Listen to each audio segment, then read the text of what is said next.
कि राम एक हैं कि राम अनेक हैं।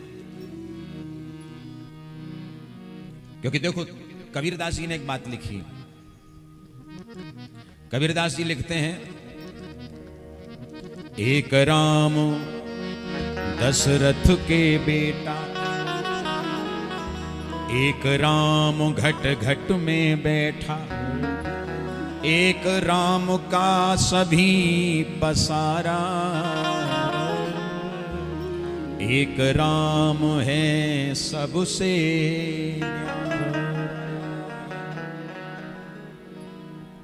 तो बोलो कितने राम हो गए? बोले एक राम दशरथ के बेटा। एक आदमी बोला महाराज कबीरदास जी तो ऐसा कहते हैं कि एक राम दशरथ के बेटा, एक राम घट घट में बैठा, एक राम का सभी पसारा, एक राम है सबसे न्यारा। तो 4 राम हो गए। संत ने कहा बेटा तुम समझे नहीं। क्या? बोले तुम्हारी समझ में नहीं आया। कबीरदास जी कहना चाहते राम तो एक ही है। अगर कबीरदास जी चाहते तो कबीरदास जी ऐसे भी लिख देते, वो ही राम दशरथ का बेटा, वो ही राम घट घट में बैठा, उसी राम का सभी पसारा, वो ही राम है सबसे न्यारा। ऐसे भी तो लिख सकते थे, लेकिन भावनाओं को समझना है। कबीरदास जी ने भी यही लिखा है कि ब्रह्म एक ही है, भगवान एक ही है, राम एक ही है।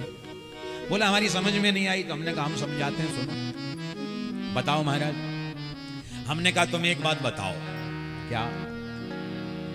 बोले तुम एक हो या 2 हो या 3 हो या 4 हो। आदमी बोला महाराज हम तो एक ही हैं। हमने कहा कैसे? बोले आप बताओ। हमने कहा तुम अपने बाप के सामने बेटा हो। हाँ महाराज। और बेटा के सामने बाप हो। बोलो हो कि नहीं? हाँ महाराज। तो बोले 2 हो गए कि नहीं? हो तुम एक ही, लेकिन बाप के आगे बेटा और बेटा के आगे बाप, भाई के आगे भाई, पत्नी के आगे पति।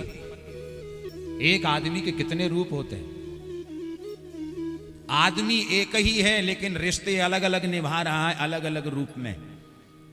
उसी प्रकार परमात्मा भी एक ही हैं, लेकिन भक्तों की भावना से प्रसन्न होकर के जो भक्त जिस रूप में भगवान को भजता है, उसी रूप में भगवान उस पर कृपा करने के लिए प्रकट हो जाते हैं। बोलो जय सिया राम।